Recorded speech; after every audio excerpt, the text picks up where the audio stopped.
The annual Patterson family reunion in Detroit was always a grand affair, but this year felt different. As I sat in the hotel's beautifully decorated conference room, gently rocking my 3-month-old daughter Jamie in my arms, I watched my husband Noah rehearsing his acceptance speech for the family's Legacy Award. The irony of him receiving an award for upholding family values wasn't lost on me, especially after what I'd discovered on his phone that morning. My name is Shannon, and at 31 I thought I had it all. A successful marriage, a beautiful baby, and a place in one of Detroit's most respected families. Noah was the golden boy of Patterson Industries, following in his father's footsteps as vice president of operations. Everyone praised us as the perfect couple, and I'd believed it too, until his phone buzzed during breakfast. He'd left it on the hotel room's desk while showering, and I normally wouldn't have looked, but the preview notification caught my eye. Missing you already. Last night was incredible. From someone named Kate P., executive assistant. With trembling hands and Jamie sleeping in her carrier, I'd opened his phone. His password was still our wedding date, something he'd apparently forgotten to change. What I found made my stomach turn. Hundreds of messages, photos, and even a planned trip to the Bahamas, all with Kate Parker, his new assistant. Now, watching him practice his speech about family loyalty and traditional values, I felt an eerie calm settle over me. The conference room's AV system was already set up for his presentation, including a large projector screen and the hotel's state-of-the-art video conferencing system. As an IT project manager, I understood exactly how these systems worked. "Shannon, dear," my mother-in-law Patricia called out, approaching with her perfectly coiffed hair and society smile. "Is everything ready for Noah's speech? This award means so much to the family." "Almost," I replied, adjusting Jamie's blanket. "Just need to check the technical setup one last time." Patricia beamed. "You're always so thorough. We're blessed to have you in the family." If she only knew what her precious son had been up to with his assistant, but she would soon enough. I'd noticed Kate's online status changed to available on Noah's phone. Right on schedule. She was probably expecting their usual morning video call. I stood up, placing Jamie in her grandmother's eager arms. "Would you mind watching her for a moment? I need to help Noah with the presentation setup." The conference room buzzed with activity as extended family members took their seats. Noah's younger sister Nicole was adjusting the flowers on the podium, while his father Robert, CEO of Patterson Industries, reviewed his introduction speech. The irony of them all preparing to celebrate Noah's integrity wasn't lost on me. I approached the AV control panel, Jamie's soft coos still audible from where she sat with Patricia. "Just double-checking the connections," I told the hotel's technician with a smile, watching him finish the setup. My IT background made the next steps crystal clear. The system was ready for any incoming video calls to display automatically on the main screen. Noah's phone buzzed again in my hand. Another message from Kate. "Can't wait for our morning check-in, handsome. I have a surprise for you, smiley face." I looked up at my husband, who was now greeting elderly relatives with that charming smile I'd once fallen for. He had no idea I'd seen their plans, how they'd discussed using his family connections to start their own company, how they'd laughed about me being too busy with the baby to notice anything. "5 minutes until we start," Robert announced, his voice carrying the authority of someone used to running board meetings. "Shannon, is everything set with the presentation?" "Almost perfect," I replied, keeping my voice steady. "Just need Noah's phone to connect for the slideshow." Noah walked over, straightening his tie. "Here you go, honey," he said, handing me his phone without a second thought. "You're always better with the technical stuff." I connected his phone to the system, knowing that Kate would be calling any minute for their morning meeting. The same morning meeting that had been happening every day at 10 a.m., while I was busy with pediatrician appointments and client calls. "Everyone, please take your seats," Patricia called out, still holding Jamie. "We're about to celebrate a very special member of the Patterson family." The lights dimmed slightly, and Noah took his place at the podium. Robert stepped up to begin his introduction, speaking about family legacy and the importance of moral character in business. I sat in the front row, next to Patricia and Jamie, watching the small indicator light on the AV panel turn green. Kate was right on schedule. Her incoming video call would connect any second now. Noah cleared his throat, preparing to accept his award, completely unaware that his carefully constructed world was about to shatter. "The Patterson name has always stood for integrity," Robert was saying, his voice filled with pride. "And no one exemplifies our values better than my son, Noah." The large screen behind them suddenly flickered to life. Kate's face appeared, her blonde hair artfully tousled, wearing what was clearly not appropriate office attire. The entire room froze. "Hey, handsome," she purred, clearly not realizing she was broadcasting to a room full of people. "Missing you already. That quick meeting in your office this morning wasn't nearly enough." Noah's face drained of color. He spun around, finally seeing the screen, then turned back to stare at me in horror. I met his gaze steadily, bouncing Jamie gently on my knee. "I thought we could discuss those plans to break away from your father's company," Kate continued, adjusting her camera. "I've already started reaching out to some of Patterson Industries' clients. They're very interested in what we have to offer." Patricia's hand flew to her mouth. Robert's expression hardened as he heard his company's name. The room was dead silent except for Kate's voice and Jamie's quiet coos. "Your wife's obviously too busy with the baby to notice anything," Kate laughed. "And once we get your family's main investors on board—" "Kate, stop," Noah finally managed to croak out. She froze, finally noticing the background behind him. Her eyes widened as she took in the conference room, the family members, and me sitting calmly in the front row with his daughter. "Oh my God," she whispered, her face turning pale. The screen went black as she disconnected. Robert was the first to break the silence. "Son," he said, his voice cold, "my office. Now." "Shannon, I can explain—" Noah started, but I cut him off. "I think Kate explained everything quite clearly," I said, keeping my voice level. "Though I'm sure the board will be interested in hearing more about your plans to steal company clients."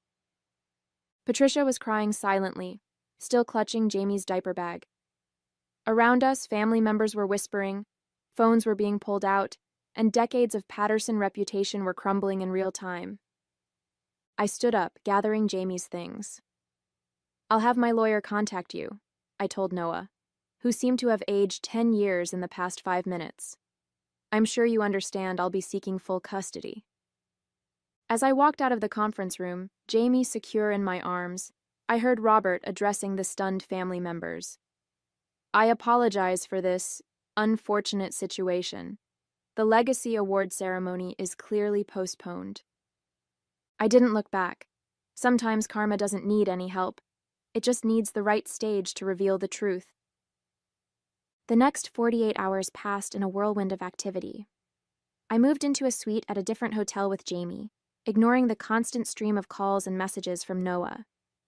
By Monday morning, the incident had already sent shockwaves through Detroit's business community. I sat in my lawyer's office, Jamie sleeping peacefully in her carrier, as Jessica Anderson laid out our strategy. "Patterson Industries board has called an emergency meeting," she said, shuffling through documents. "Apparently, several clients have already come forward, confirming that Kate Parker approached them about moving their business to a new venture." "Which means Noah wasn't just cheating on me?" I replied, keeping my voice low to avoid waking Jamie. "He was actively plotting corporate espionage." Jessica nodded. "Robert Patterson called. He wants to meet with you privately before the board meeting." I wasn't surprised. Robert had built Patterson Industries from the ground up, turning it into one of Detroit's most respected companies. The scandal wasn't just a family matter anymore.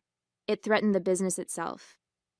An hour later, I sat across from Robert in his corner office, Jamie still sleeping soundly beside me. The city skyline stretched out behind him, a view Noah had once hoped would be his. "Shannon," Robert began, looking older than I'd ever seen him.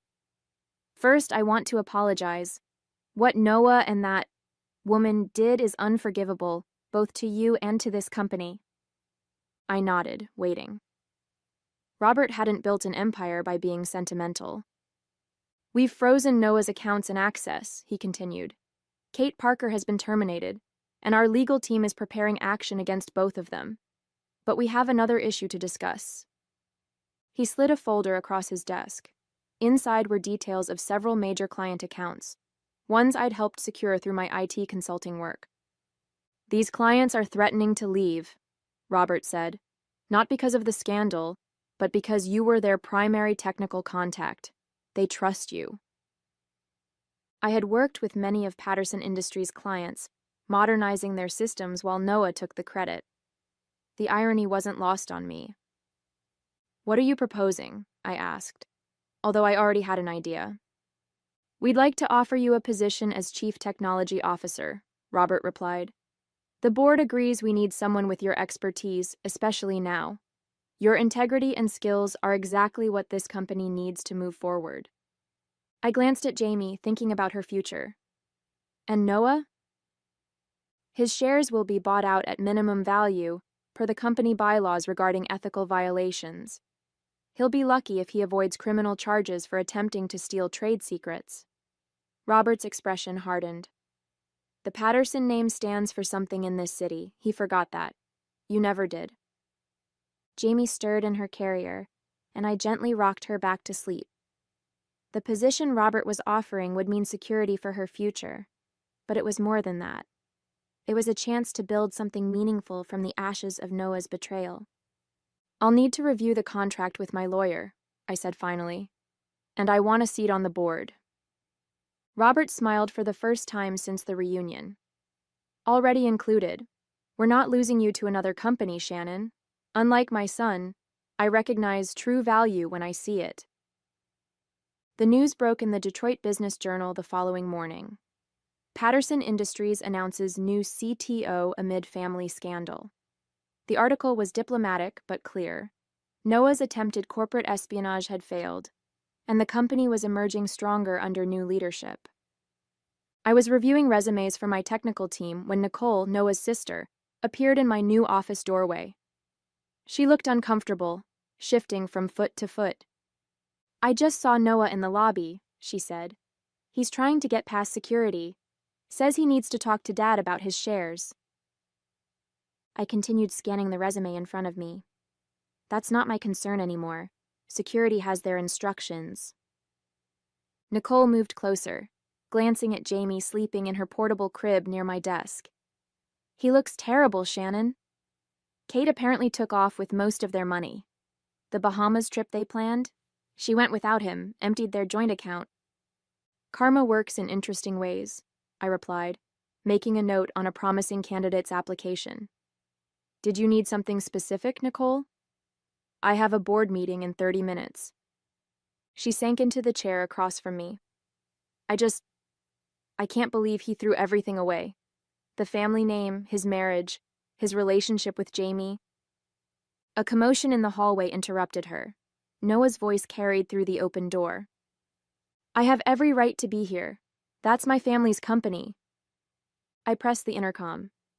Security, please escort Mr. Patterson from the building. And Nicole. I turned to my former sister-in-law. You might want to remind your brother that his restraining order covers this office. Nicole nodded sadly and left.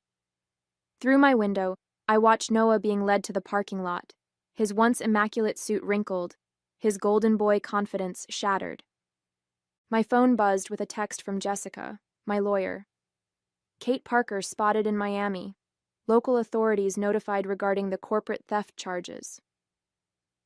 I muted the phone as Robert walked in, carrying a stack of files.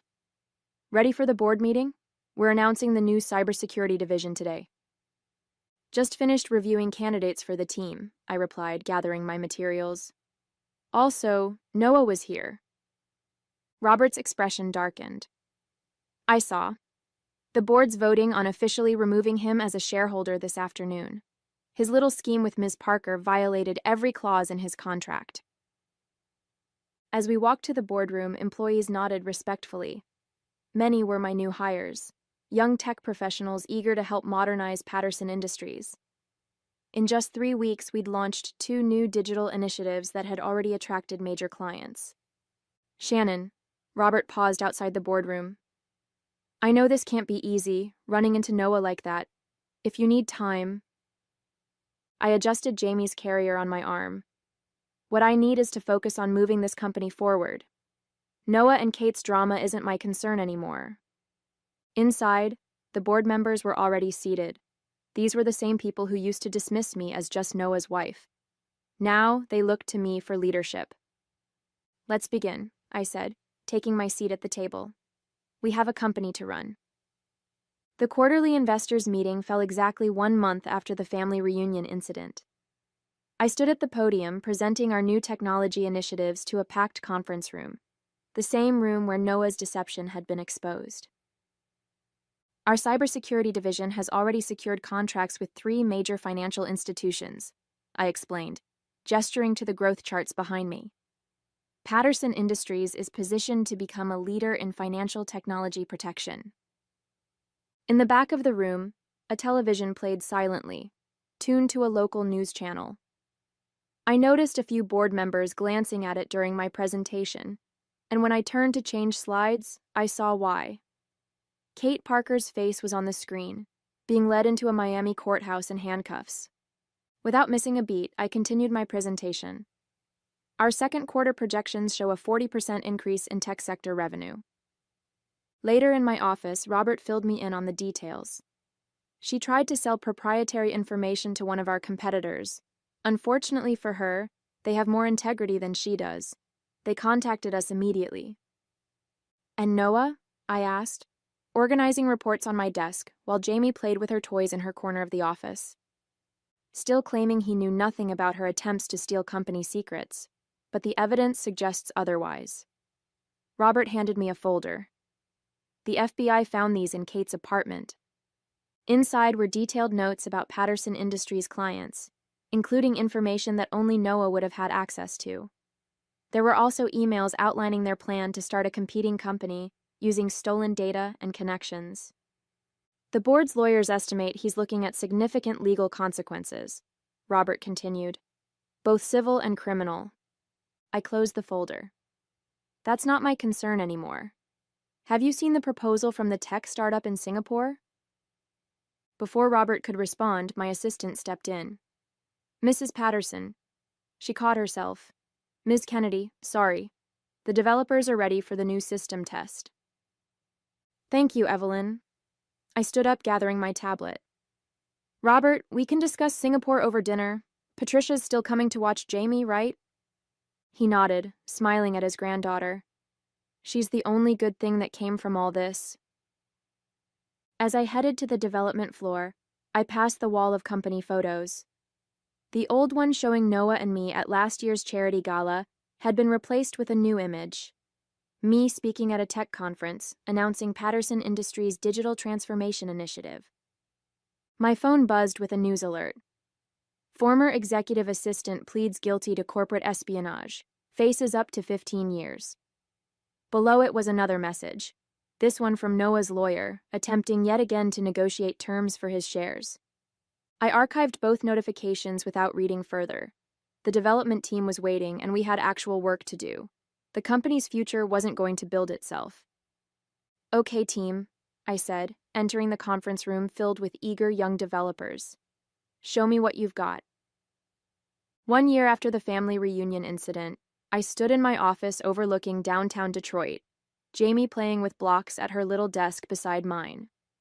At 2 years old, she was already showing signs of her mother's technical aptitude, stacking her blocks in patterns and sequences. The morning's Detroit Business Journal sat on my desk. Patterson Industries reports record growth under new leadership. The article highlighted our successful expansion into cybersecurity and international markets, with our Singapore office exceeding all projections. My phone buzzed with a message from Jessica, my lawyer. Noah's final appeal denied. Full custody remains with you. His prison sentence starts next month. I set the phone aside, turning my attention to more important matters. Our development team was putting the finishing touches on a revolutionary banking security system, and I had a board meeting to prepare for. Ms. Kennedy, my assistant called from the doorway, the new tech team from Singapore is ready for their video conference. Thank you, Evelyn, I smiled at the irony. This was the same conference system that had exposed Noah and Kate's deception a year ago. Now it was being used to expand the company globally. Jamie looked up from her blocks, waving at the familiar faces appearing on screen. These were the people who mattered now. My team, my daughter, our future. Sometimes the best revenge isn't about getting even. It's about moving forward and building something better than what you lost. The day Noah reported to prison, I was giving the keynote speech at Detroit's Women in Technology Summit. Standing at the podium, I looked out at the crowd of aspiring female tech leaders, many of them recent hires at Patterson Industries. Success isn't built on shortcuts or schemes, I told them, thinking of how differently things had turned out from what Noah and Kate had planned. It's built on innovation, integrity, and the courage to move forward when others try to hold you back. After the speech, while answering questions from young women eager to follow in my footsteps, I received a final update from Robert. Kate had been sentenced to 12 years for corporate espionage and fraud. The money she'd stolen was long gone, spent on luxury purchases in various tropical locations before her arrest. That evening, as I picked up Jamie from Patricia's house, my former mother-in-law hugged me tightly. "You've done more for the Patterson name than Noah ever did," she said, watching Jamie show off her new coding game on her tablet. "You turned our scandal into success." Driving home to our new house in the historic district, I thought about the past year. Patterson Industries had doubled in value under my leadership. Our cybersecurity division was revolutionizing the industry. And Jamie was growing up in an environment that valued integrity over appearances. Sometimes life's biggest betrayals lead to its greatest opportunities. You just have to be strong enough to walk through the fire and wise enough to build something better from the ashes.